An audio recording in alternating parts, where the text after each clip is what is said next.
Hello and welcome to the bucket list number 1. It's a 3-day list of a whole bunch of things you can see and do and go and experience in sunny Suffolk. So, day 1 of bucket list number 1, we're going to take you to Snape Maltings, Aldborough and Thorpe Ness. If you've never been to Snape Maltings before, you are in for a treat. Actually, you're in for a treat in all of these, but then I'm bound to say that, aren't I? So Snape Maltings is a fabulous it's a destination location because it's on the River Ald, so it's about 10 minutes from Aldborough, which we're going to include, and it's an amazing place. It's got gifts, homewares, furnishings, furniture. There's a big food hall there. There's a great pub there, which is the Plough and Sail. There's a fabulous deli there, Ersham Street Deli, and there's also an amazing barge there, which is called Under Naming.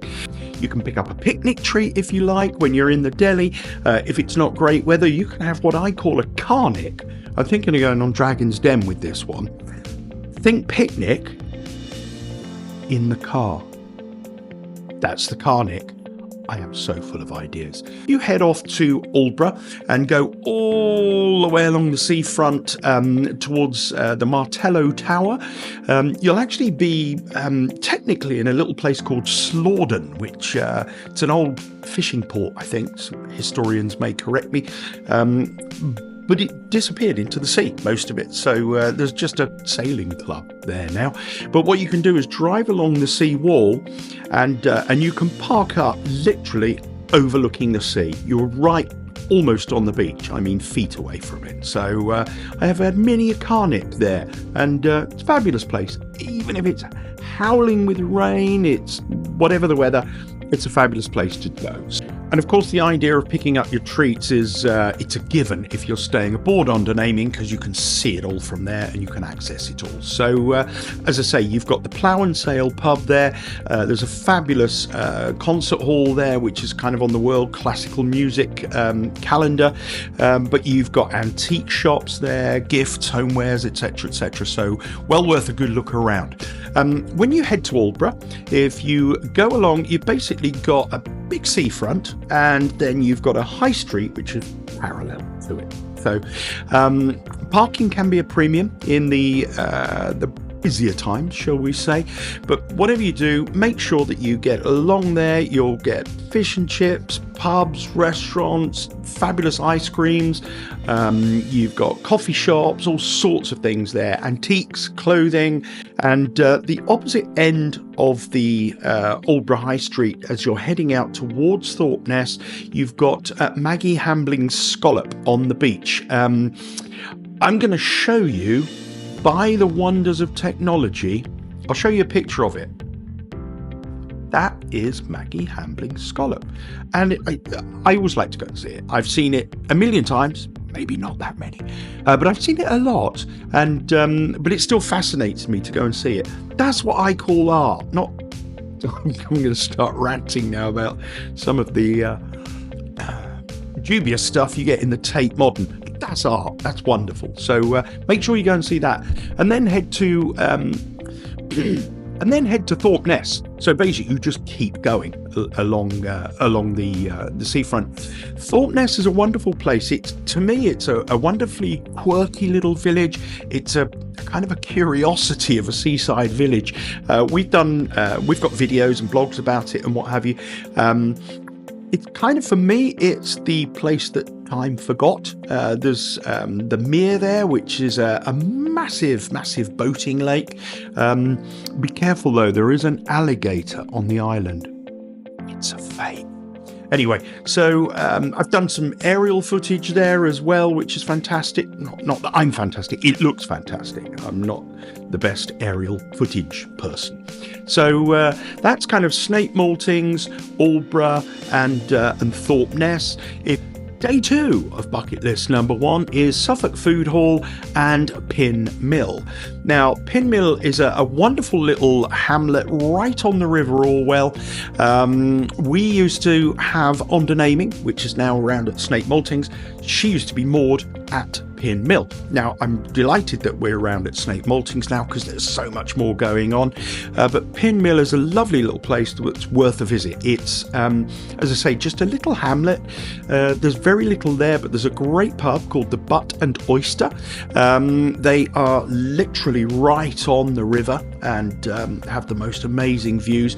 Well worth booking, though, if you want to get in there for a lunch or a dinner, because it does get very, very busy. And the great thing about Pin Mill, there's precious little else there, but you can look at boats. There's a number of barges there where we used to be moored, and you've got a choice if you're eating of walking it off afterwards. So there are two choices. One is that way, one is that way. I prefer that way. So if you walk behind the pub and then just keep walking, there's a great walk along the river where you've got lots of houseboats, but you can walk through a forest, and yeah, it's just wonderful. With or without a dog, it's an amazing walk. Going the other way past the little chandlery and boatyard there, and you can walk along the river. That goes towards Ipswich, towards the Orwell Bridge. If you go kind of around enough, then you'll see the Orwell Bridge from there as well. But there you go. That is Pin Mill. Now, when you go to Pin Mill, you have no choice, unless you're going by boat or helicopter, you have no choice but to go past the Suffolk Food Hall. It's just as you go under the Orwell Bridge, you'll see the Suffolk Food Hall. Now, it's a fabulous destination place. It's independently owned, but I would suggest, again, there's great opportunities there for eating. They've got the Cookhouse restaurant there, as well as just a nice coffee shop, so you can get afternoon tea, that sort of thing. But the Suffolk Food Hall, as the name suggests, is a massive food hall, but they've also got gifts, homewares, cookware, stuff like that, so that's worth looking around as well. Little farm shop section as well, so that's certainly one that I go to quite regularly. They have lovely kind of bakery in there, cheese counter, they've got a butchery as well, so there you go. That is day 2. Probably half a day you could take up, certainly, by doing Suffolk Food Hall and Pin Mill. So on to day 3. What I would say is day 1 and 2 you can do very easily from either our barns or our barges. Day 3 is more kind of the barn side, so it's Lavenham and Long Melford, but certainly well worth a visit and accessible from either of the barges. But it's more inland, into the heart of Suffolk. But Lavenham and Long Melford are both very old villages, kind of dating back to the medieval times. There's some wonderful architecture there, fabulous old buildings. Long Melford has got a couple of halls, and when I say halls, like really impressive ones. So you've got Melford Hall and Kentwell Hall. I know Melford Hall quite well because they have an annual music festival there called Leastock, and my band has played there quite a number of times. And also we are a sponsor. I haven't played there for some time now, but we are still a sponsor of Leastock.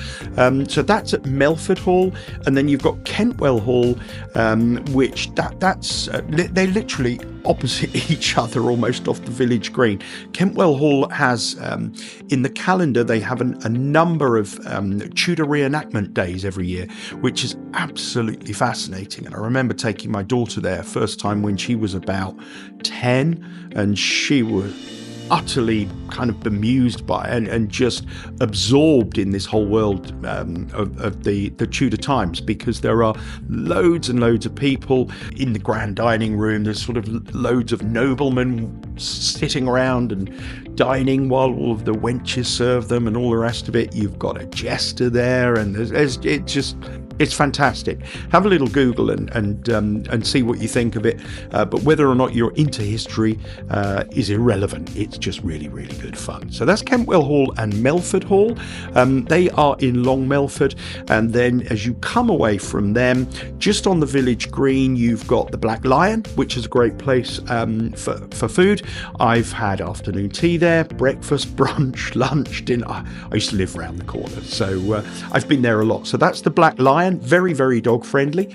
And then coming further away, you've then got Long Melford High Street, which is basically pubs, coffee shops and antiques. That's more or less it, but it's fantastic. So there's an awful lot of stuff that I've bought for Wood Farm that's come from Long Melford and also Lavenham. So about four miles away from Long Melford is Lavenham, and that's, I would say, smaller. It's more compact. You've got like a market square, and then there's a high street there with just, again, lovely antique shops, tea rooms and things like that, and kind of boutiques and pubs and what have you, clothing boutique type places. So that's Lavenham and Long Melford. As you are in Lavenham itself, if you want food and you haven't been to the Black Lion, then the Cock Horse is really nice, which is right up the other end of the high street, up by the church, and that again is dog friendly as well. So that's Lavenham and Long Melford, day 3 of bucket list number 1. Then we had Suffolk Food Hall and Pin Mill as day 2 of bucket list number 1, and then we had Snape Maltings, Aldborough and Thorpe Nest as day 1. I hope that was of interest to you. Please keep your eyes peeled, because we'll be doing a different bucket list every month to give you lots and lots of ideas of places to go, things to do, and there's a downloadable PDF on the blog post for the bucket lists as well. So there we go. Please do subscribe to our YouTube channel and comment below just to let us know what you think of any of those places, or indeed if there's anywhere you'd like us to do a bucket list on. But then also please subscribe to the newsletters by going onto the homepage of our website, scroll down to the bottom and enter your details, and that way I can let you know about any competitions, future bucket lists, cancellations, that sort of thing. Thanks ever so much for watching. I'll see you on the next video.